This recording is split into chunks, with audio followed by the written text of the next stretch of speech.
ಸ್ನೇಹಿತರೆ ನಮಸ್ತೆ. ಇವತ್ತಿನ ವಿಡಿಯೋದಲ್ಲಿ ನಾನು ನಿಂತಿಸ್ಕೊಳ್ಳಿಕ್ಕೆ ಹೊರಟಿರುವಂತ ವಿಚಾರ ಬಂದು ಜರ್ನಲ್ ಎಂಟ್ರೀಸ್ ಪ್ರಾಬ್ಲಮ್ಸ್ ಬಗ್ಗೆ.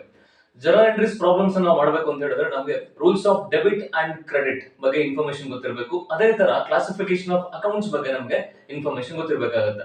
ಈ ಎರಡು ವಿಚಾರದ ಬಗ್ಗೆ ವಿಡಿಯೋಗಳಲ್ಲಿ ಆಲ್ರೆಡಿ ನಾನು ಡಿಸ್ಕಷನ್ ಮಾಡಿದ್ದೀನಿ. ಇವತ್ತಿನ ವಿಡಿಯೋದಲ್ಲಿ ಜರ್ನಲ್ ಎಂಟ್ರೀಸ್ ಪ್ರಾಬ್ಲಮ್ಸ್ ಬಗ್ಗೆ ಡಿಸ್ಕಷನ್ ಮಾಡ್ತಾ ಹೋಗೋಣ. ಇಲ್ಲಿ ಒಂದು ಪ್ರಾಬ್ಲಮ್ ತಗೊಳ್ತಾ ಹೋಗೋಣ. ಮೊದಲನೇದಾಗಿ, journalise the following transactions in the books of Ramesh. Generalize the following transactions in the books of Ramesh. Okay. Year ಬಂದು 2023 ಅಂತ ಅನ್ಕೊಳ್ಳಿ. Okay. See date ಕೊಟ್ಟಿದ್ದಾರೆ December 1st 2023. Okay. So ಮೊದಲನೇ ಟ್ರಾನ್ಸಾಕ್ಷನ್ ನೋಡ್ತಾ ಹೋಗೋಣ. Business started with cash rupees 75,000. Okay. ಎರಡನೇ transaction ನೋಡೋಣ. Purchased goods for cash rupees 10,000. Okay, ಎರಡನೇ ಟ್ರಾನ್ಸಾಕ್ಷನ್ ಕೊಟ್ಟಿರೋದು purchased goods for cash rupees 10,000. sold goods to Swati rupees 5,000. ಮೂರನೇ transaction ಬಂದು sold goods to Swati rupees 5,000. ನಾಲ್ಕನೇ transaction ನೋಡ್ತಾ ಹೋಗೋಣ. Cash received from Swati rupees 4,000. Next, ಐದನೇ transaction ಬಂದು paid salary rupees 15,000. Okay, ಇಷ್ಟು ಕೂಡ ಪ್ರಾಬ್ಲಮ್ ಅಲ್ಲಿ ನಮಗೆ ಕೊಟ್ಟಿರುವಂತ ಟ್ರಾನ್ಸಾಕ್ಷನ್ಸ್ ಬಗ್ಗೆ. ಮೊದಲನೇ ಬಂದು business started with cash rupees 75,000. ಎರಡನೇ ಬಂದು purchased goods for cash rupees 10,000. sold goods to Swati rupees 5,000.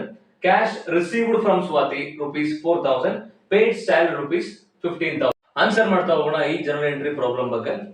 General entries in the books of Ramesh. Date, particulars, ledger folio, debit ಮತ್ತೆ ಕ್ರೆಡಿಟ್ ಫಾರ್ಮ್ಯಾಟ್ ಹಾಕೋಬೇಕಾಗುತ್ತೆ. ಜನರಲ್ ಎಂಟ್ರೀಸ್ ನ pass ಮಾಡುವಂತ format. ಮೊದಲನೇದಾಗಿ date mention ಮಾಡಬೇಕು. ಮೊದಲನೇ transaction ಆಗಿರುವಂತ date ಬಂದು 2023 December 1st. First transaction ಏನಾಗಿದೆ ಅಂತಂದ್ರೆ business started with cash rupees 75,000. Business ನ ಸ್ಟಾರ್ಟ್ ಮಾಡಿದ್ದಾರೆ. ಎಷ್ಟು ಬಂಡವಾಳ ಹಾಕಿದ್ದಾರೆ ಬಿಸ್ನೆಸ್ ಗೆ ಅಂತಂದ್ರೆ 75,000 ರೂಪಾಯಿ ಬಂಡವಾಳನ ಹಾಕಿದ್ದಾರೆ. ಯಾರು ಹಾಕಿದ್ದಾರೆ? ರಮೇಶ್ ಅನ್ನುವಂತ ವ್ಯಕ್ತಿ. ಸೊ ರಮೇಶ್ ಅವರು ಬಿಸ್ನೆಸ್ ನ ಕಮೆನ್ಸ್ ಮಾಡ್ತಿದ್ದಾರೆ, ಅಂದ್ರೆ ಸ್ಟಾರ್ಟ್ ಮಾಡ್ತಿದ್ದಾರೆ. ಎಷ್ಟು ಬಂಡವಾಳದೊಂದಿಗೆ ಅಂತಂದ್ರೆ 75,000 ರೂಪಾಯಿ ಬಂಡವಾಳದೊಂದಿಗೆ. ಸೊ ಹಂಗಾದ್ರೆ ಜನರಲ್ ಎಂಟ್ರಿ ಏನ್ ಪಾಸ್ ಮಾಡ್ಬೇಕು ನಾವು ಇಲ್ಲಿ ಅಂತಂದ್ರೆ, ಇಲ್ಲಿ ಕ್ಯಾಶ್ ಬಿಸ್ನೆಸ್ ಗೆ 75,000 ರೂಪಾಯಿ ಬರ್ತಿದೆ. ಓಕೆ, ಬಿಸ್ನೆಸ್ ಗೆ ಕ್ಯಾಶ್ ಎಷ್ಟು ಬರ್ತಿದೆ ಅಂತಂದ್ರೆ 75,000 ರೂಪೀಸ್ ಅಷ್ಟು ಕ್ಯಾಶ್ ಬರ್ತಿದೆ. ಕ್ಯಾಶ್ ಅನ್ನುವಂಥದ್ದು asset. Asset classification of accounts ಅಲ್ಲಿ ಯಾವ ಅಕೌಂಟ್ ಅಲ್ಲಿ ಬರುತ್ತೆ ಅಂತ ನೋಡ್ತಾ ಹೋದ್ರೆ ರಿಯಲ್ ಅಕೌಂಟ್ ಅಲ್ಲಿ ಬರುತ್ತೆ. ಓಕೆ, ರಿಯಲ್ ಅಕೌಂಟ್ ರೂಲ್ಸ್ ಏನ್ ಹೇಳುತ್ತೆ? Debit what comes in, credit what goes out. ಹಾಗಾದ್ರೆ ಕ್ಯಾಶ್ ಅನ್ನೋದು ಬಿಸ್ನೆಸ್ ಬರ್ತಿದೆ, ಹಾಗಾಗಿ ನಾವು ಕ್ಯಾಶ್ ನ ಏನ್ ಮಾಡ್ಬೇಕಾಗತ್ತೆ? ಇಲ್ಲಿ ಡೆಬಿಟ್ ಮಾಡ್ಬೇಕಾಗತ್ತೆ. Cash account debit.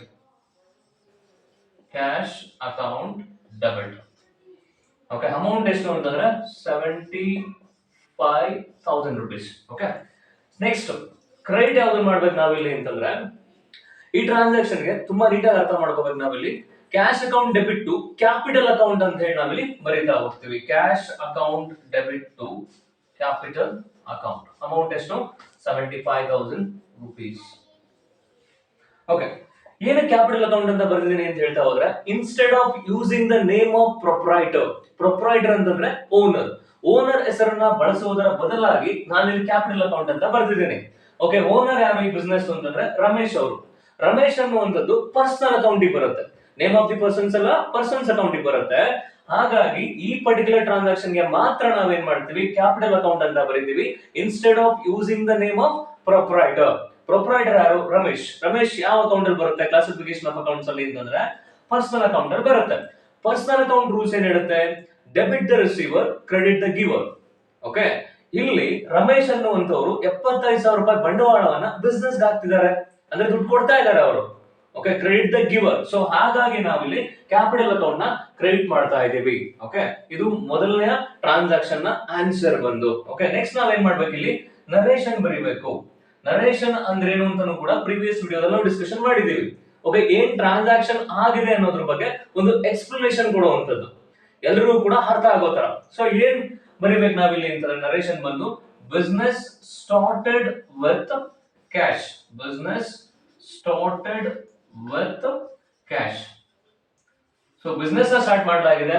ಎಷ್ಟು ದುಡ್ಡು ಇನ್ವೆಸ್ಟ್ಮೆಂಟ್ ಮಾಡಿದ್ದಾರೆ, ಎಷ್ಟು ಕ್ಯಾಶ್ ಬಿಸ್ನೆಸ್ ಹಾಕಿದ್ದಾರೆ ಅಂತಂದ್ರೆ 75,000 rupees. ಓಕೆ, ನೆಕ್ಸ್ಟ್ ಎರಡನೇ ಟ್ರಾನ್ಸಾಕ್ಷನ್ ನೋಡ್ತಾ ಹೋಗೋಣ. ಇಲ್ಲಿ ಎರಡನೇ ಟ್ರಾನ್ಸಾಕ್ಷನ್ ಏನ್ ಹೇಳುತ್ತೆ, purchased goods for rupees for cash rupees 10,000. Okay, goods ನ ಪರ್ಚೇಸ್ ಮಾಡಿದ್ದಾರೆ. ಓಕೆ, ಎಷ್ಟು ರೂಪಾಯಿ ಗೂಡ್ಸ್ ನ ಪರ್ಚೇಸ್ ಮಾಡಿದ್ದಾರೆ ಅಂತಂದ್ರೆ 10,000 ರೂಪಾಯಿ ಬೆಲೆ ಬಾಳುವಂತ ಗೂಡ್ಸ್ ನ ಪರ್ಚೇಸ್ ಮಾಡಿದ್ದಾರೆ. ಸೊ ನೆಕ್ಸ್ಟ್ ಎರಡನೇ ಟ್ರಾನ್ಸಾಕ್ಷನ್ ಬಂದ್ಬಿಟ್ಟು ನಾವು ಡೇಟ್ ನ ಮೆನ್ಷನ್ ಮಾಡ್ಕೋಬೇಕು ಇಲ್ಲಿ. ಓಕೆ, ಪ್ರಾಬ್ಲಮ್ ಅಲ್ಲ ಡೇಟ್ ಮೆನ್ಷನ್ ಮಾಡಿಲ್ಲ, ಬಟ್ ಆದ್ರೆ ಡೇಟ್ ಇರುತ್ತೆ. Okay, so December 5. Okay, so December 5 ಬಂದು purchased goods for cash rupees 10,000. Okay, Ramesh ಅನ್ನೋರು ಏನ್ ಮಾಡಿದ್ದಾರೆ, ಗೂಡ್ಸ್ ನ ಪರ್ಚೇಸ್ ಮಾಡಿದ್ದಾರೆ. ಓಕೆ, ಬಿಸ್ನೆಸ್ ಗೆ ಗೂಡ್ಸ್ ನ ಏನ್ ಮಾಡಿದ್ದಾರೆ, ಪರ್ಚೇಸ್ ಮಾಡಿದ್ದಾರೆ. ಓಕೆ, ಎಷ್ಟು ಗೂಡ್ಸ್ ನ ಪರ್ಚೇಸ್ ಮಾಡಿದ್ದಾರೆ ರಮೇಶ್ ಅನ್ನೋ ವ್ಯಕ್ತಿ ಅಂತಂದ್ರೆ 10,000 ರೂಪಾಯಿ ಬೆಲೆ ಬಾಳುವಂತ ಗೂಡ್ಸ್ ನ ಪರ್ಚೇಸ್ ಮಾಡಿದ್ದಾರೆ. ಇಲ್ಲಿ purchases account debit. Purchases account debit to cash account. Okay, ಎಷ್ಟು ದುಡ್ಡು ಪರ್ಚೇಸ್ ಮಾಡಿದ್ದಾರೆ ಅಂತಂದ್ರೆ 10,000 rupees. ಓಕೆ, ಸೊ ಇಲ್ಲಿ ಪರ್ಚೇಸಸ್ ಅಕೌಂಟ್ ಯಾಕೆ ಡೆಬಿಟ್ ಮಾಡಿದೀನಿ ನಾನು ಅಂತಂದ್ರೆ ಗೂಡ್ಸ್ ಬಿಸ್ನೆಸ್ ಬರ್ತಿದೆ. ಓಕೆ, ಗೂಡ್ಸ್ ಅಂದ್ರೆ ಏನು, ಟ್ಯಾಂಜಿಬಲ್ಸ್, ನಮ್ ಕಣ್ಣಿಗೆ ಕಾಣಿಸುವಂತದ್ದು. ಈಗ ರಮೇಶ್ ಅನ್ನೋರು ಯಾವ ತರ ಬಿಸ್ನೆಸ್ ಮಾಡ್ತಿದ್ದಾರೆ, ಆ ಬಿಸ್ನೆಸ್ ಸಂಬಂಧಪಟ್ಟಂತ ಗೂಡ್ಸ್ ಅವ್ರು ಬೈ ಮಾಡಿರ್ತಾರೆ. ಓಕೆ, ಸೊ ಆ ಗೂಡ್ಸ್ ನ ಪರ್ಚೇಸ್ ಮಾಡಿರ್ತಾರೆ. ಗೂಡ್ಸ್ ಅಂದ್ರೆ ಗೂಡ್ಸ್ ಅಸೆಟ್ ಆಗುತ್ತೆ. ಓಕೆ, ಅಸೆಟ್ ಅನ್ನೋದು ರಿಯಲ್ ಅಕೌಂಟಿಗೆ ಬರುತ್ತೆ, ಪರ್ಚೇಸ್ ಅನ್ನೋದು ಕೂಡ ರಿಯಲ್ ಅಕೌಂಟಿಗೆ ಬರುತ್ತೆ. ರಿಯಲ್ ಅಕೌಂಟ್ ರೂಲ್ಸ್ ಏನ್ ಹೇಳುತ್ತೆ, debit what comes in. Real account rules ಏನ್ ಹೇಳುತ್ತೆ, ಡೆಬಿಟ್ ವಾಟ್ ಕಮ್ಸ್ ಇನ್. ಹಂಗಾಗಿ ಗೂಡ್ಸ್ 10,000 ರೂಪಾಯಿ ಬೆಲೆ ಬಾಳುವಂತ ಗೂಡ್ಸ್ ಬಿಸ್ನೆಸ್ ಬರ್ತಾ ಇದೆ, ಅಥವಾ ನೀವು ಪರ್ಚೇಸ್ ಮಾಡ್ತಾ ಇದ್ದೀರಾ 10,000 ರೂಪಾಯಿ ಬೆಲೆ ಬಾಳುವಂತ ಗೂಡ್ಸ್ ನ, ಹಾಗಾಗಿ ನಾನು ಇದನ್ನ ಡೆಬಿಟ್ ಮಾಡಿದ್ದೀನಿ. ಹಂಗಾರೆ ಕ್ರೆಡಿಟ್, ಕ್ಯಾಶ್ ಅಕೌಂಟ್ ನ ಕ್ರೆಡಿಟ್ ಮಾಡಿದ್ದೀನಿ. ಓಕೆ, ನಿಮ್ಮಿಂದ 10,000 ರೂಪಾಯಿ ಕ್ಯಾಶ್ ಅಂದ್ರೆ ಬಿಸ್ನೆಸ್ ಇಂದ ಕ್ಯಾಶ್ 10,000 ರೂಪಾಯಿ ಹೋಗ್ತಿದೆ. ನೀವು ಆ ಗೂಡ್ಸ್ ನ ಬೈ ಮಾಡೋದಕ್ಕೆ 10,000 ರೂಪಾಯಿ ದುಡ್ಡನ್ನ ಕೊಡ್ತಾ ಇದ್ದೀರಾ. ಯಾರಿಂದ ಪರ್ಚೇಸ್ ಮಾಡಿದಿರೋ ಅವ್ರಿಗೆ ನೀವೇನ್ ಮಾಡ್ತಾ ಇದ್ದೀರಾ, 10,000 rupees ದುಡ್ಡನ್ನ ಪೇಮೆಂಟ್ ಮಾಡ್ತಿದ್ದೀರಾ. ಓಕೆ, ಕ್ಯಾಶ್ ನಿಮ್ಮಿಂದ ಹೋಗ್ತಿದೆ. ಕ್ಯಾಶ್ ಅನ್ನುವಂಥದ್ದು real account. Real account rules ಏನ್ ಹೇಳುತ್ತೆ, debit what comes in, credit what goes out. ನಿಮ್ಮಿಂದ 10,000 ರೂಪಾಯಿ ದುಡ್ಡು ಹೋಗ್ತಿದೆ, ಸೊ ಹಾಗಾಗಿ ನಾವು ಇದನ್ನ ಏನ್ ಮಾಡ್ಬೇಕಾಗುತ್ತೆ, ಕ್ರೆಡಿಟ್ ಮಾಡ್ಬೇಕಾಗುತ್ತೆ. ನೆಕ್ಸ್ಟ್ ನರೇಷನ್ ಬರೀಬೇಕು. ನಾವು ಗೂಡ್ಸ್ ನ ಪರ್ಚೇಸ್ ಮಾಡಿದೀವಿ ಅಂದ್ರೆ ಬಿಸ್ನೆಸ್ ಗೂಡ್ಸ್ ನ ಪರ್ಚೇಸ್ ಮಾಡಿದೆ. Purchased goods for cash. ಇದು ಈ ಪರ್ಟಿಕ್ಯುಲರ್ ಟ್ರಾನ್ಸಾಕ್ಷನ್ ನ ನರೇಷನ್. ಮೂರನೇ ಟ್ರಾನ್ಸಾಕ್ಷನ್ ಬಂದು sold goods to Swati rupees 5,000. Okay, Swati ಅನ್ನುವಂಥವ್ರಿಗೆ ಗೂಡ್ಸ್ ನ ಸೇಲ್ ಮಾಡಿದ್ದಾರೆ. ಎಷ್ಟು ರೂಪಾಯಿಗೆ ಗೂಡ್ಸ್ ನ ಸೇಲ್ ಮಾಡಿದ್ದಾರೆ ಅಂತಂದ್ರೆ 5,000 ರೂಪಾಯಿ ಗೂಡ್ಸ್ ನ ಸೇಲ್ ಮಾಡಿದ್ದಾರೆ. ಸೊ ಡೇಟ್ ಮೆನ್ಷನ್ ಮಾಡ್ಕೋಬೇಕಾಗುತ್ತೆ, ಡಿಸೆಂಬರ್ 7. ಪ್ರಾಬ್ಲಮ್ ಅಲ್ಲಿ ಯಾವ ಡೇಟ್ ನ ಕೊಟ್ಟಿರ್ತಾರೆ ಆ ಡೇಟ್ ನ ನಾವಿಲ್ಲಿ ಮೆನ್ಷನ್ ಮಾಡ್ಕೋಬೇಕಾಗುತ್ತೆ. ಓಕೆ, ಮೊದಲನೇದಾಗಿ ಟ್ರಾನ್ಸಾಕ್ಷನ್ ನ ಸಂಪೂರ್ಣವಾಗಿ ಅರ್ಥ ಮಾಡ್ಕೊಳ್ಳೋಣ. ಸ್ವಾತಿ ಅನ್ನೋರಿಗೆ ನೀವು ಗೂಡ್ಸ್ ನ ಸೇಲ್ ಮಾಡಿದೀರಾ. ಓಕೆ, ಅವ್ರು ಕ್ಯಾಶ್ ಕೊಟ್ಟಿದಾರ ಅಂತಂದ್ರೆ ಕ್ಯಾಶ್ ಕೊಟ್ಟಿಲ್ಲ ಅವ್ರು ನಿಮ್ಗೆ. ಓಕೆ, ಕೊಡ್ತೀವಿ ಅಂತ ಹೇಳಿದ್ದಾರೆ. ಒಂದ್ ವಾರ ಬಿಟ್ಕೊಂಡು, 15 ದಿವಸ ಬಿಟ್ಕೊಂಡು, ಅಥವಾ ಒಂದ್ ತಿಂಗಳು ಬಿಟ್ಕೊಂಡು ಕ್ಯಾಶ್ ನಿಮ್ಗೆ ಕೊಡ್ತೀವಿ ಅಂತ ಹೇಳಿದ್ದಾರೆ. ಅವರು ಇಮಿಡಿಯೇಟ್ ಆಗಿ ಕ್ಯಾಶ್ ನಿಮ್ಗೆ ಪೇಮೆಂಟ್ ಮಾಡಿಲ್ಲ. ಹಾಗಾಗಿ ಈ ಟ್ರಾನ್ಸಾಕ್ಷನ್ ಏನಾಗುತ್ತೆ, ಕ್ರೆಡಿಟ್ ಟ್ರಾನ್ಸಾಕ್ಷನ್ ಆಗುತ್ತೆ. ಕ್ರೆಡಿಟ್ ಟ್ರಾನ್ಸಾಕ್ಷನ್ ಅಂತಂದ್ರೆ ಸಾಗಲ್ ಕೊಟ್ಟಿರುವಂತದ್ದು ಅಂತ. ಓಕೆ, ಸೊ ಇಲ್ಲಿ ನಾವು ಅರ್ಥ ಮಾಡ್ಕೊಳ್ಳೋಣ. ಸ್ವಾತಿ ಅನ್ನುವಂಥವ್ರು ಗೂಡ್ಸ್ ನ ರಿಸೀವ್ ಮಾಡ್ತಿದ್ದಾರೆ.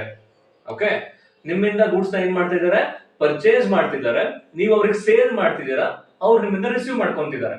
ಅಂದ್ರೆ ಗೂಡ್ಸ್ ನ ರಿಸೀವ್ ಮಾಡ್ಕೊಂತಿರೋದ್ರಿಂದ ಸ್ವಾತಿ ಎನ್ನುವಂಥದ್ದು ಕ್ಲಾಸಿಫಿಕೇಶನ್ ಆಫ್ ಅಕೌಂಟ್ಸ್ ಅಲ್ಲಿ ಪರ್ಸನಲ್ ಅಕೌಂಟ್ ಅಲ್ಲಿ ಬರುತ್ತೆ.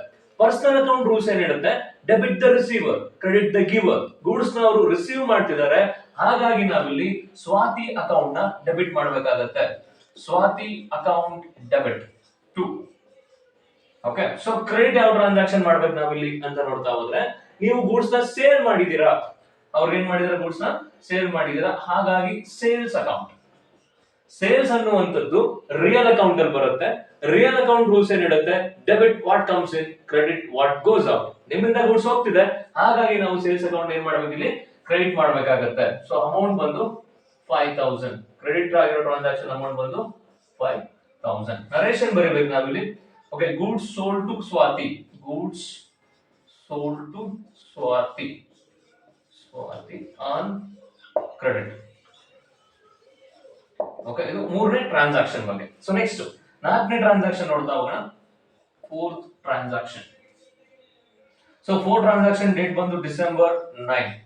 ಓಕೆ, ಸೊ ಡಿಸೆಂಬರ್ 9 ಅಲ್ಲಿ ಏನಾಗಿದೆ ಟ್ರಾನ್ಸಾಕ್ಷನ್ ಅಂತ ನಾವಿಲ್ಲಿ ನೋಡ್ತಾ ಹೋದ್ರೆ, ಡಿಸೆಂಬರ್ 9 ಟ್ರಾನ್ಸಾಕ್ಷನ್ ಬಂದು cash received from Swati 4000 rupees. Okay, Swati ಅವರು ನಿಮ್ಗೆ ಕ್ಯಾಶ್ ಕೊಟ್ಟಿದ್ದಾರೆ. ಓಕೆ, ಎಷ್ಟು ರೂಪಾಯಿ ಕ್ಯಾಶ್ ಕೊಟ್ಟಿದ್ದಾರೆ ನಿಮ್ಗೆ ಅಂತಂದ್ರೆ 4000 rupees ಕ್ಯಾಶ್ ಕೊಟ್ಟಿದ್ದಾರೆ.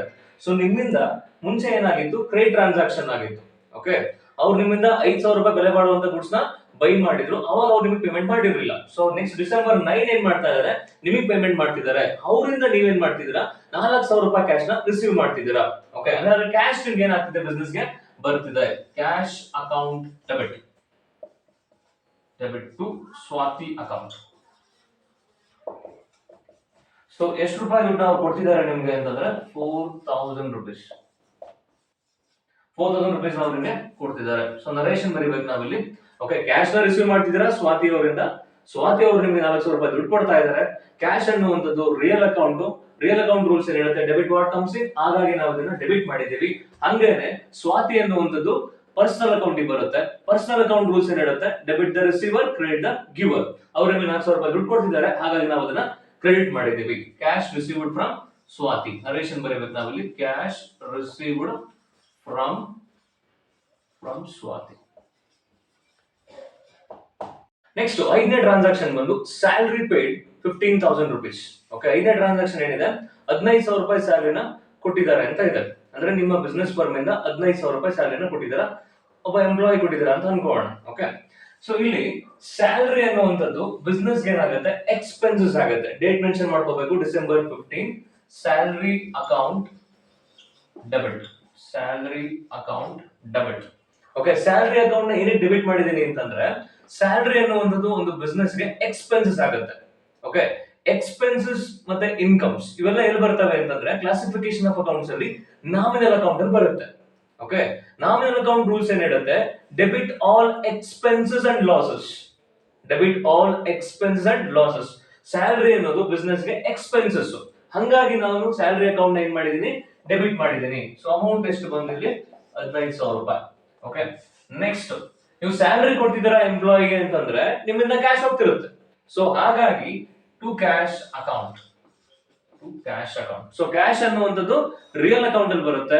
ರಿಯಲ್ ಅಕೌಂಟ್ ರೂಲ್ಸ್ ಏನ್ ಹೇಳುತ್ತೆ, debit what comes in, credit what goes out. ಹಾಗಾಗಿ ಕ್ಯಾಶ್ ಅಕೌಂಟ್ ನಾವು ಏನ್ ಮಾಡ್ಬೇಕಾಗುತ್ತೆ, ಕ್ರೆಡಿಟ್ ಮಾಡ್ಬೇಕಾಗುತ್ತೆ. ಓಕೆ, ಇಷ್ಟು ಕೂಡ ಪ್ರಾಬ್ಲಮ್ ಅಲ್ಲಿ ಕೊಟ್ಟಿರುವಂತ ಟ್ರಾನ್ಸಾಕ್ಷನ್ಸ್ ಗಳಿಗೆ ಸಂಬಂಧಪಟ್ಟಂತ ಆನ್ಸರ್. ನೆಕ್ಸ್ಟ್ ನರೇಶನ್ ಬರೀಬೇಕು ನಾವಿಲ್ಲಿ, salary paid.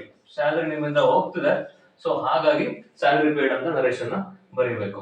Okay, so next last ಬಂದಿಲ್ಲಿ ಟೋಟಲ್ ಮಾಡ್ಕೋಬೇಕಾಗುತ್ತೆ ನಾವಿಲ್ಲಿ.